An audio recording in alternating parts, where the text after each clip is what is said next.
Welcome to Annexed Dinner Table. I'm Cassandra, and today I'm going to be opening Trekking the World. This is the second installment of Underdog's trekking games, where you're going to be moving across the world trying to get to all of the destinations first and beat your fellow travelers there to earn special rewards and complete your cards. Let's see what's inside that box.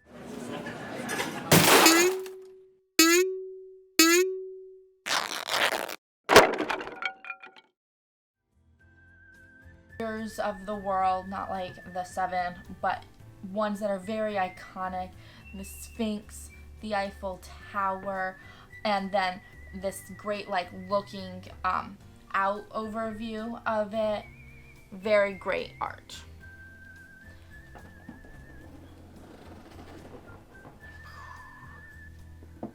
Okay, we have the instruction manual. Let's see. Objects. It is smaller than the box, which is sometimes really nice, just so it's a little easier to carry and to flip through. And it's 8 pages. It definitely seems like it's going to be pretty quick to learn, which is great on these games.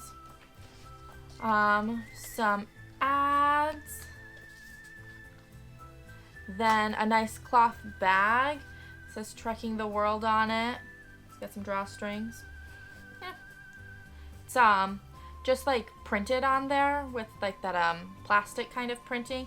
So I think over time it's probably gonna crack and maybe degrade a little bit, but long use of time. We have the game board. Oh, we're going to look at it later, but it's not square, which is kind of awesome. And a game tray insert. I love them because they do have these inserts with lids, which really makes keeping everything in that box pretty nice. It doesn't work perfectly, as some of my pieces are already all over the place, but that's okay. Let's see what we have. We have 5 of these suitcases, 2-player. Okay, so no, they all say the same thing.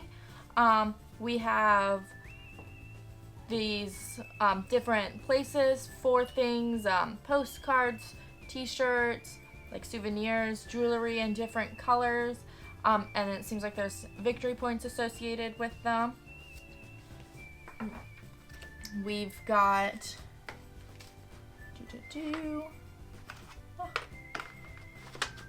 a deck of cards, and then some other deck of cards, but these are thicker cardboard, and there's 4 of those.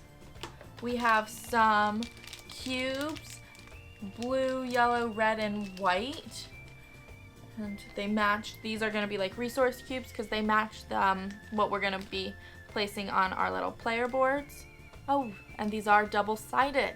That was what I was missing. So this is the 2-player side, and then if you flip it over, we have the 3 and more player side.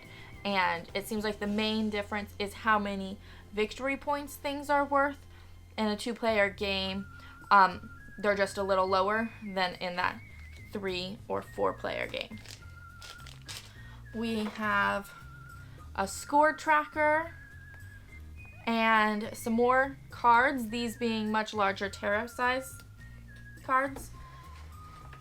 I've got all these little map pieces with some victory points on the back, and they're a little different, that have seemed to go askew in my little box. Some meeple characters in those 5 colors, and they're all a little different. We'll take a little bit of a closer look in just a second. And oh, and that's nice, it comes out so that you can take this and just place it on your game board. And these are some more victory tokens. But let's open those decks and take a closer look at some of those tokens and those meeples. So this is all of the pieces broken out. We did have those different victory point tokens. So we have a 3 and then a 5. And there's a couple different of each. There's probably like 10 to 15 of each of them. Then we had those map ones, which had a blue map with some victory points and then just a white map. And the victory points ranged from 2 to 6. We had those meeples, which were different. Let me get you a closer look. So they look like that. So you do have some variety. It looks like they have some hats and that they just have this more distinct instead of just that standard style, so that you get some uniqueness with which character you choose. Looking at the cubes, they are just like standard wooden cubes. I will say they feel a little light. Yeah.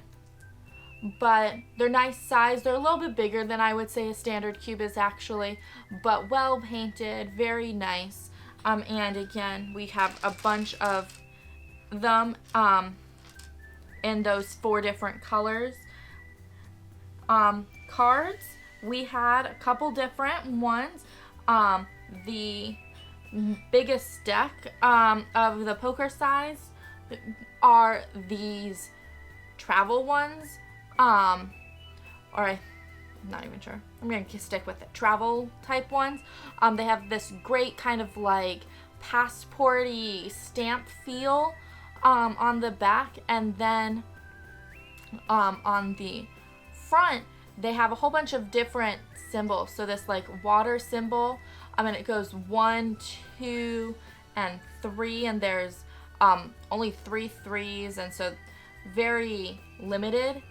And then we have these forest type ones that I'm covering. So these forest ones again in that 1, 2, and 3. We move to this like Greek statue type, a camera, and like a traveling person, and all of them in that 1, 2, and 3 family of size movement type.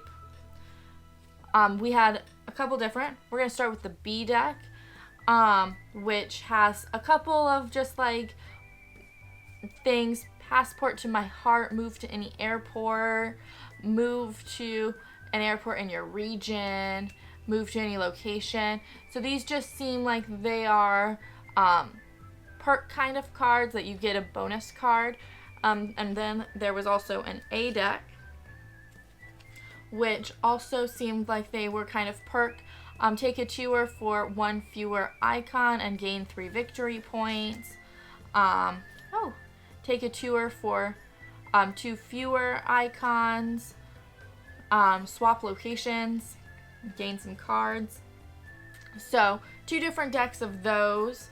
We had the location cards, which are gorgeous. Just look at this art of the places, the Niagara Falls. It's just so gorgeous. You actually want to go to all of these places.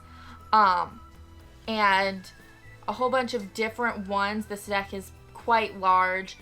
And it has different iconography along the bottom. So those like 2 waters, and this one's a water, a camera, and a traveling person.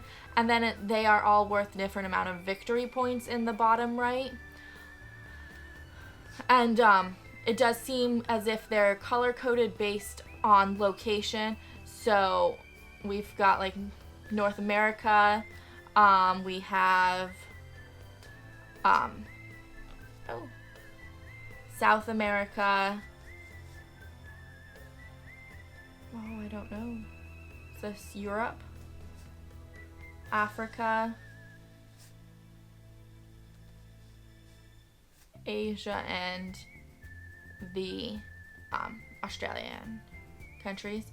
So a whole bunch of different ones. And then in that size, they also gave us their player reference cards, which are really nice. So player turn, and then end game triggers, bonus regions, and most souvenirs, just so you can really have them, and they're nice size so that they stand out and you're not having to like squint. And then, as I mentioned, most postcards is most souvenirs is the ones that they did, and so there's most postcards, most clothing, most figurines, and most crafts, which are those symbols that were on the left-hand side of your player board that I mistook for postcards, clothing, souvenirs, and I think crafts was the main one. Crafts and figurines are what I missed. So they have their own special bonuses, and they also are double-sided for 2 players versus 3 and 4 players. So you get a bonus if you have the most of them. But that was everything. Let's look at that board.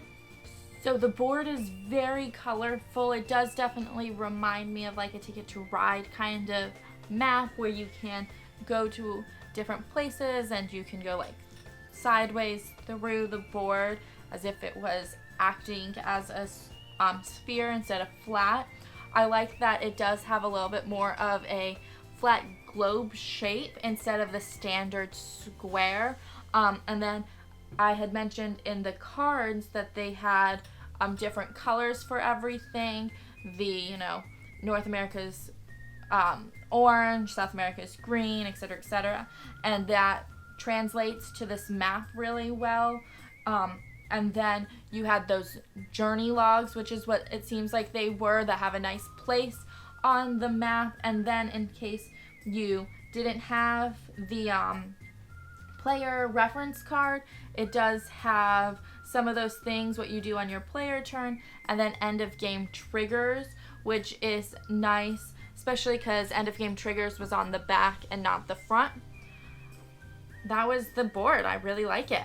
Let's put everything back into its box. So I do feel like I need to mention these big tarot cards. I had showed you the front with that gorgeous art, but didn't even think to show you the back, which has this great little, paragraph about it. So what the name of the place is and how to pronounce it. So this is Uluru.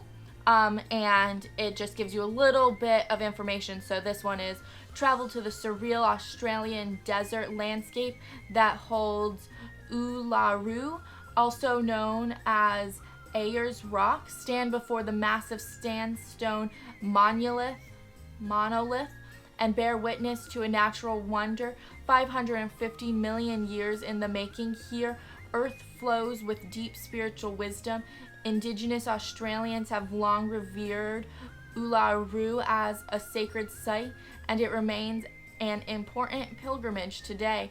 Among the stillness of its surroundings, the great stone shifts colors as the sun changes, accumulating in an unimaginable experience. So just a nice little, why it's important to the country that it's in, or possibly the world at large.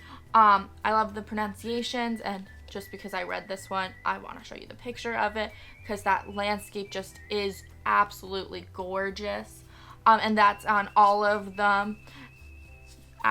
Love that little feature just to help you get into the mindset of why is it important, what's pushing me to go there, possibly in the real world, but also just in the game, what's the thematic reason. But beside that, so the moving cards, or the travel cards as I called them, I put in one of these slots the cardboard most cards. I put in the other, along with those journey decks. Obviously, the tarot size ones go in this middle where there is space for them. That tray is removable and it just slots right back in. The little map tokens, I put in this little spot that they kind of came in, and they kind of lean sideways. And then the tokens, the meeples in one side and like the resources in the others. I'm gonna try forgoing the bags that they came in because of that lid, and hoping that it is gonna be able to just hold all of those things together without them falling around. And then put the lid too close. The score tracker just goes right on top of those tarot size cards, and the suitcase player things just go right on top, and there is this little indented section that they slot right into in the center. And then the lid goes right on top of that, makes it look really pretty. And then the board goes on top of that with the rule book and the cloth bag. So that was Trekking the World, Underdog's newest trekking game, where you are going to see the world instead of just the national parks of North America. If you like this video, hit the like button, but also don't forget to subscribe and hit that bell icon to get reminders of our newest videos.